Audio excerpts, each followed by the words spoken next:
만약에 130년도 더 된 어린이 잡지를 타임캡슐처럼 열어볼 수 있다면 어떨까요? 그 안에는 과연 뭐가 들어있을까요? 오늘 1891년 1월 3일자 잡지 한 권을 가지고 그 시절로 한번 들어가 보겠습니다. 자, 시작부터 아주 강력한 문구가 나옵니다. 도대체 어디서 태어났길래 사폴리오를 안 쓰시죠? 와, 이거 좀 이상하고 심지어 공격적으로 들리지 않으세요? 특히 이게 어린이들한테 하는 광고였다면요. 대체 어떤 제품이길래 이렇게까지 말하는 걸까요? 놀라지 마세요. 이게 바로 청소용 비누 광고였습니다. 그것도 당시에 제일 잘 나가던 어린이 잡지에 실렸죠. 이 광고 하나만 봐도 우리가 지금부터 보게 될 세상이 지금이랑은 정말 다르겠구나 하는 느낌이 오시죠? 그럼 본격적으로 한번 파고 들어가 보겠습니다. 네, 오늘 우리가 샅샅이 훑어볼 자료는 바로 이 소년소녀를 위한 황금 시절이라는 잡지입니다. 자, 지금부터 저랑 같이 이 잡지의 페이지를 한 장 한 장 넘기면서 1891년의 아이들은 어떤 세상을 살았는지 한번 들여다보시죠. 자, 첫 번째 주제입니다. 이 잡지는 그냥 물건만 판 게 아니에요. 어린 독자들에게 너도 사장이 될 수 있어 하는 그런 기업가 정신의 꿈을 팔고 있었죠. 바로 1891년 판 사이드 허슬, 다시 말해 부업의 세계로 여러분을 안내합니다. 여기 좀 보세요. 정말 재밌지 않나요? 아이들한테 대리점이 될 기회를 엄청나게 광고하고 있어요. 우표 팔면 수수료를 33%에서 40%나 준다. 비싼 영업 세트 공짜로 줄게 하면서 카드 팔아보려고 하고요. 심지어 단돈 $3만 내면 작은 인쇄기를 사서 나만의 카드를 찍어 파는 사업을 할 수 있었던 거예요. 이거 완전 요즘 말하는 긱 이코노미 그 원조 버전이라고 할 수 있겠네요. 이렇게 1891년의 부업 아이템이랑 오늘날의 부업을 나란히 놓고 보니까 어떠세요? 시대는 달라도 본질은 똑같다는 게 느껴지시죠? $3짜리 인쇄기로 명함을 찍어 팔던, 노트북 한 대로 온라인 쇼핑몰을 하던, 결국 내 힘으로 돈을 벌고 싶다는 그 마음은 예나 지금이나 변하지 않는 것 같습니다. 자, 이 숫자 $1. 이걸 뭐로 의미할까요? 바로 $1짜리 타자기 가격입니다. 광고 문구가 아주 대단해요. 당시 최고급이던 레밍턴 타자기랑 성능이 똑같은 완벽하고 실용적인 기계라고 선전했거든요. 근데 단돈 $1라니? 글쎄요, 과연 이게 사실이었을까요?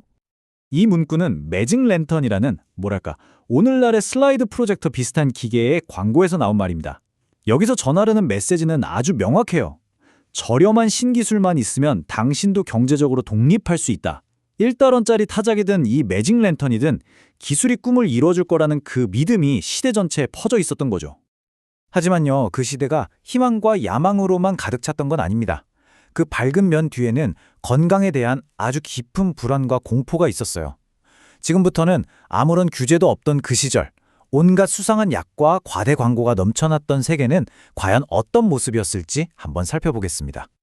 정말이지 너무 충격적이지 않습니까? H.G. 루트라는 의학 박사가 내 약은 간질을 뿌리 뽑는 확실한 치료제다라고 광고를 하고 있어요. 와, 지금 같으면 정말 상상도 못할 일이죠. 자, 지금부터는 좀 속도감 있게 다른 광고들도 한번 볼게요. 이 광고는 젊은 남자아이들의 불안감을 제대로 파고들었죠. 20일 만에 콧수염이, 30일 만에 턱수염이 덥수룩하게. 이 약 속에 얼마나 많은 소년들이 혹했을까요? 이것도 아주 흔한 수법이었어요. 천식처럼 심각한 병을 낫게 해준다면서 무료 샘플을 보내주겠다고 유혹하는 거죠. 일단 한번 써보게만 하면 된다는 자신감이었을까요? 아니면 그냥 사람들을 낚으려는 미끼였을까요? 그리고 이 광고가 정말 정점을 찍습니다. 아편 중독을, 그것도 열흘에서 20날 만에 고쳐준다고요. 이 광고 하나만 봐도 당시 이런 만병통치약들이 얼마나 위험천만하게 아무런 규제 없이 팔려나갔는지 알 수 있습니다. 당시 광고들이 어떤 병들을 낫게 해준다고 했는지 한번 쭉 보세요. 간질 같은 심각한 병부터 기침, 감기, 중독 문제, 심지어는 아기들 이앓이 같은 사소한 고통까지 말 그대로 사람들의 모든 불안을 상품으로 만들었던 거예요. 어떻게 보면 이건 19세기 말 사람들이 어떤 건강 문제로 고통을 받았는지를 보여주는 하나의 기록이라고도 할 수 있겠네요. 자, 그럼 이제 그 시대 사람들이 뭘 샀는지에서 뭘 읽었는지로 한번 넘어가 볼게요.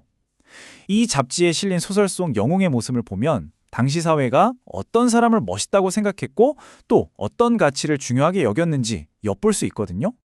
이 잡지에는 레일로드 룩이라는 소년이 주인공으로 나오는 소설이 연재됐습니다. 근데 참 재미있는 게 우리가 이 주인공을 처음 만나는 장면이 바로 전 직장에서 왜 잘렸는지를 설명하는 장면이에요. 왜 잘렸냐는 질문에 레일로드 록은 딱 이렇게 대답합니다. 제 의무를 다 했기 때문입니다. 와, 이 한마디에 이 캐릭터가 어떤 인물인지 그냥 딱 정의가 되죠. 어떤 상황에서도 원칙을 지키는 정직하고 책임감 강한 인물이라는 걸요. 소설에서 이 레일로드 록을 묘사하는 부분을 뜯어보면요.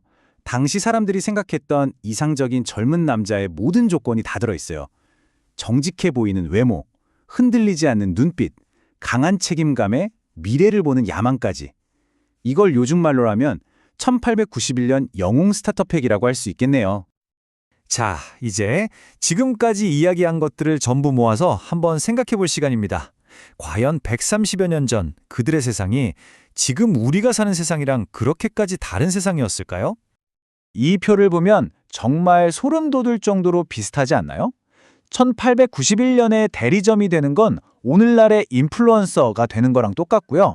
효과도 검증 안 된 수상한 약들은 오늘날의 웰니스 산업이나 영양제 시장을 떠올리게 하죠. 또 자신의 의무를 다하는 영웅 레일로드 록의 모습은 지금 우리가 열광하는 영웅들의 모습과도 닮아 있고요. 결국 기술이나 겉모습은 바뀌었어도 더 나은 삶을 향한 야망이나 건강에 대한 불안, 그리고 영웅을 바라는 마음 같은 인간의 본질은 그때나 지금이나 똑같은 것 같습니다. 그래서 마지막으로 이런 질문을 한번 던져보고 싶습니다. 만약 150년 뒤의 사람들이 지금 우리가 보는 잡지나 인터넷 사이트를 열어본다면 과연 우리의 광고, 우리의 불안, 그리고 우리가 생각하는 영웅에 대해 뭐라고 말하게 될까요? 한 번쯤 생각해 볼 만한 문제 아닐까요?